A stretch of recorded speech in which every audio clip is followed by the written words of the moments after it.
bareng di KPC Tanjung Benoa. Nah, buat kalian nih yang bertanya-tanya apa sih itu Airut Polda Bali?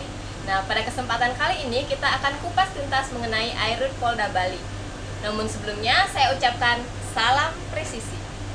Pada podcast pertama ini, saya sudah kedatangan bintang tamu yang merupakan anggota Ditpol Airut Polda Bali. Silakan Bapak untuk memperkenalkan diri. Baik, pertama-tama Om Swastiastu, selamat pagi. Ada baiknya saya perkenalan membuka masker saja ya. Karena kalau nggak pakai masker kadang-kadang namanya kita kenal tapi wajahnya tidak begitu lengkap. Perkenalkan, nama saya Bribda IGD Carlos Indra Wiguna. Saya asal Jemberana, kelahiran 13 April 2002. Nah, saya sekarang berada di Satker Ditpol Airut Polda Bali. Mungkin sekian perkenalan dari saya. Saya ucapkan salam presisi. Nah, Bang Carlos, kita mau ngomong-ngomong nih, mau kupas tuntas ya boleh. masalah Airut Bali karena banyak masyarakat yang masih awam. Apa sih itu Airut Bali? Nah, sebelumnya Bang Carlos menjadi polisi ini emang dari diri sendiri atau paksaan orang tua atau gimana sih Bang Carlos, bisa diceritakan nggak sih? Baik, ini merupakan topik yang sangat menarik menurut saya. Menjadi polisi itu sebenarnya saya ceritakan dari awal ya. Dari kecil tuh saya melihat Pak polisi itu jaga banget, apalagi Ibu Polot cantik-cantik ya. Itu termotivasi saya dari diri sendiri. Awalnya kan saya pengen jadi itu, nanti pengen jadi polisi gitu maksudnya.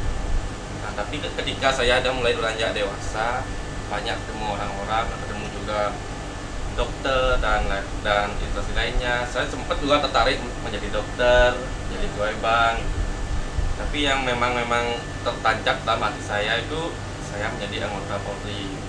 Nah, dari situlah termotivasi dari diri sendiri dan saya ngomong pada keluarga saya bahwa saya nantinya akan jadi polisi.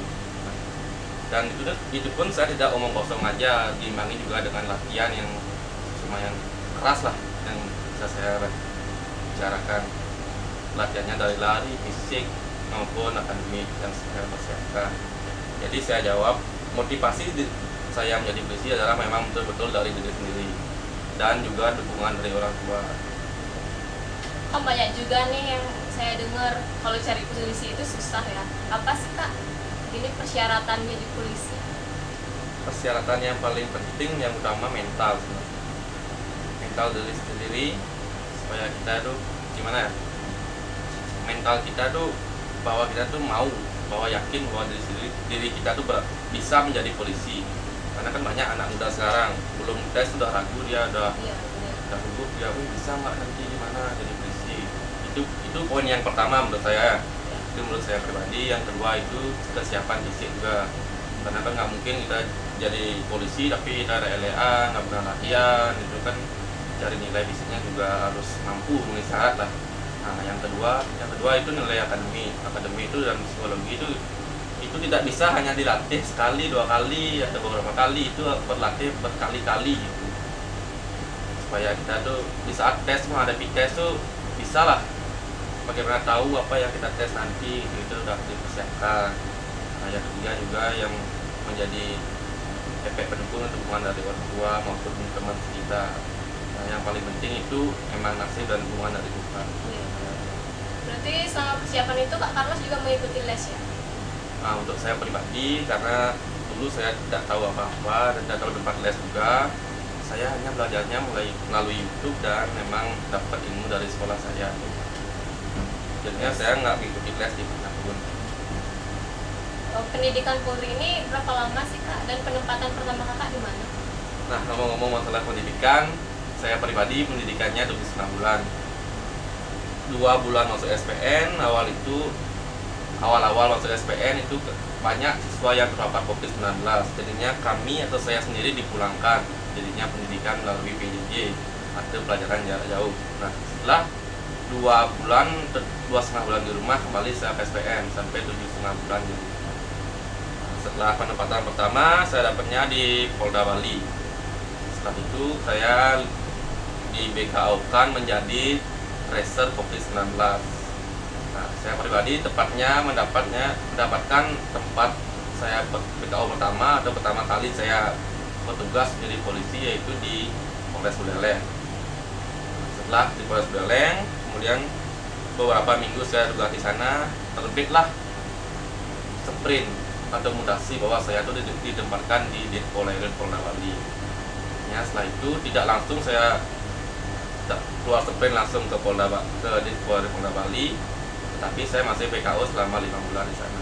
Setelah 5 bulan di Polres Buleleng, saya dapat PKO lagi menjadi Reserse COVID-19 di Polres Jemberana. Itu selama 1,5 bulan. Setelah 1,5 bulan, akhirnya saya kembali ditarik ke Ditpol Polda Bali. Ada nggak sih keluh kesah kakak selama di Pol Airut Polda Bali ini? Baru awal-awal saya masuk sama sekali tidak ada keluh kesah. Bahkan saya, wow, ini Polda Bali, ini Ditpol Airutnya, ini satuannya itu. Yang dulu saya tidak mengenal apa itu HPC, tidak mengenal itu rubber, itu jadinya saya mengenal, oh ini laut Bali. Gitu. Bahkan saya bangga juga di sini.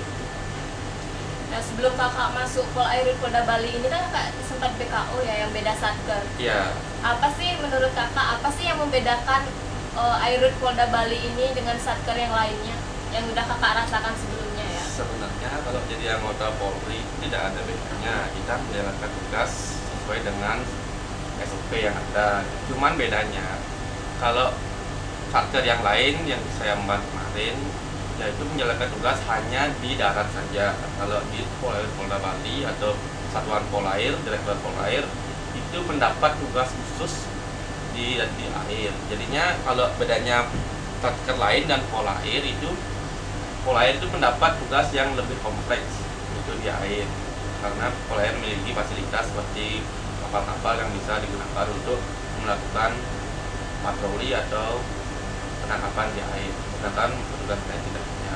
Itu kelebihannya menurut saya. Nah, sekarang kan kakak udah jadi anggota Ditpol Airut Polda Bali ya. Ya. Apa sih harapan kakak ke depannya yang dapat kakak sampaikan agar dapat memotivasi calon-calon Airut yang mendatang?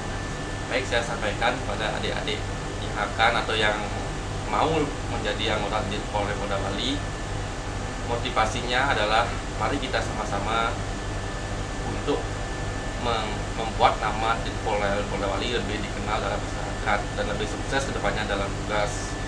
Ya, menurut saya pribadi, sukses dalam tugas itu tidak hanya di dalam satu fungsi, yaitu kan di Ditpol ada fungsi sangat kompleks. Di antaranya ada SAR, OPS, Remin, Pasakan, dan Gakum.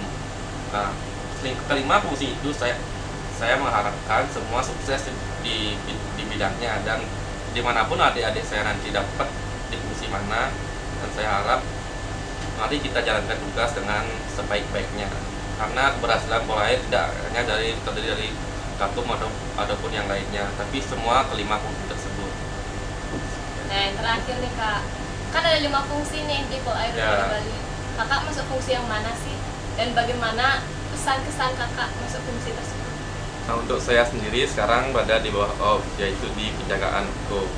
Pesan dan kesan saya setelah bertugas di penjagaan, yaitu saya sangat bangga dengan senior yang di penjagaan. Senior yang di penjagaan yaitu mengajarkan juniornya yang sangat baik, bagaimana cara bertugas yang baik, bagaimana cara meniup fluid, bagaimana cara menghadapi atau saat ada atasan lewat, yaitu dengan hormat berkumpul di depan bangku penjagaan dan memberikan salam kepada pimpinan. Dan kesan saya saat bertugas itu sangatlah wow gitu kepada senior yang telah mengajarkan saya pribadi. Saya sangat takjub dengan kekeluargaan atau solidaritas dengan Polda Bali ini. Baik, terima kasih Kak Carlos, terima kasih banyak informasinya. Semoga kakak sukses selalu. Baik pemirsa dan masyarakat pesisir, apabila kalian memiliki keluh kesah mengenai kinerja Ditpol Airut Polda Bali, kalian dapat komen di bawah untuk mengedepankan institusi kami dan agar institusi kami dapat bermanfaat bagi kalian semua. Jangan lupa untuk klik tombol like apabila suka dan tombol dislike apabila tidak suka. Jangan lupa subscribe dan aktifkan tombol lonceng untuk mengetahui video terupdate dari kami. Terima kasih, selamat pagi, see you.